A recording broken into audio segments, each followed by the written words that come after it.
Hello friends welcome back to my channel. केमन आछो तोमरा सबाई? आशा करब अनेक भालो आछो, आमरा अनेक भालो आछि।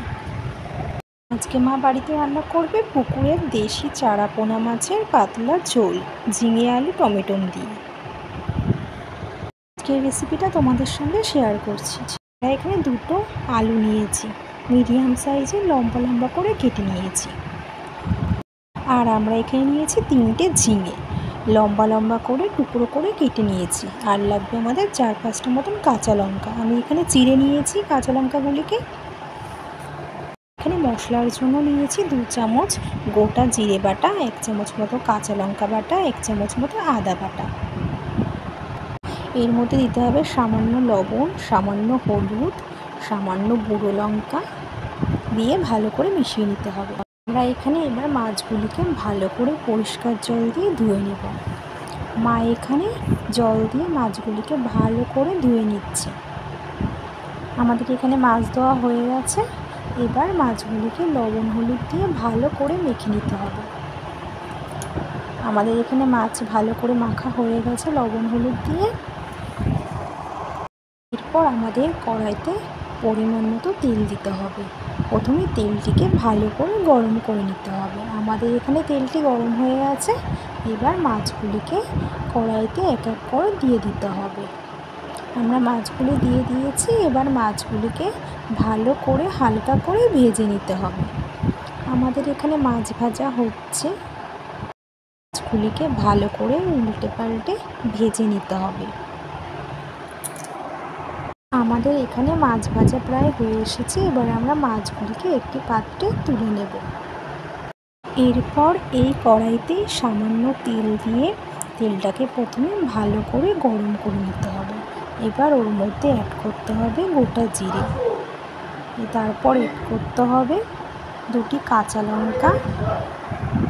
এরপর টুকরো করে রাখা আলুগুলিকে আস্তে আস্তে কড়াইয়ের মধ্যে দিয়ে দিতে হবে।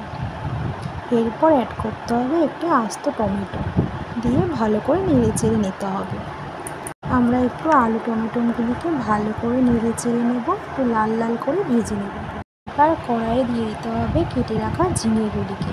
আমরা এখানে ঝিঙেগুলিকে কড়াইতে দিয়ে দিয়েছি। এবার এর মধ্যে এক এক করে অ্যাড করতে হবে লবণ হলুদ দিয়ে ভালো করে নেড়ে চেড়ে নিতে হবে। আমরা এখানে ভালো করে ঝিঙেগুলিকে ভালো করে নেড়ে চেড়ে নিয়েছি। 2 মিনিটের জন্য ঢাকনা দিয়ে রাখতে হবে। ঢাকনা তুলে টমেটোটা পেস্ট করে নিতে হবে ঝিঙে আলুর মধ্যে। ভালো করে একটু ফাটিয়ে দিতে হবে যাতে ঝিঙে আলুর মধ্যে ভালো করে মিশে যেতে পারে। আমরা এখানে টমেটোটাকে ভালো করে মিশিয়ে নেব। এবার একটু নেড়ে চেড়ে নেব। এরপর বেটে রাখা মশলা এক এক করে কড়াইয়ের মধ্যে ঢেলে দিতে হবে।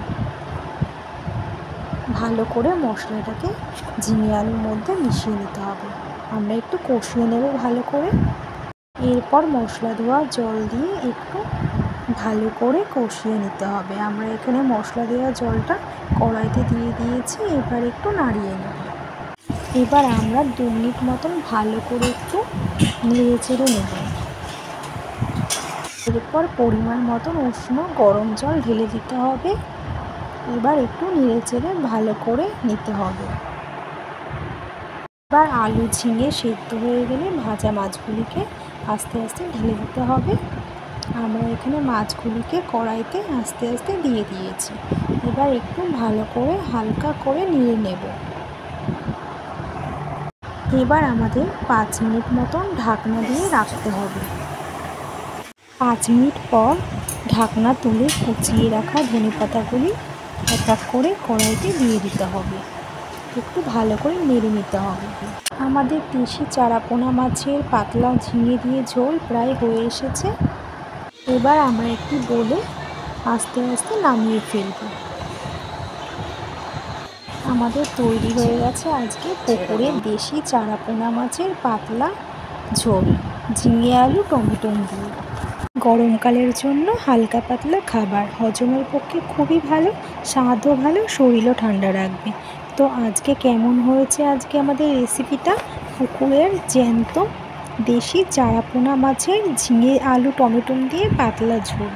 যদি ভালো লেগে থাকে অবশ্যই লাইক করে সাবস্ক্রাইব করে দিও।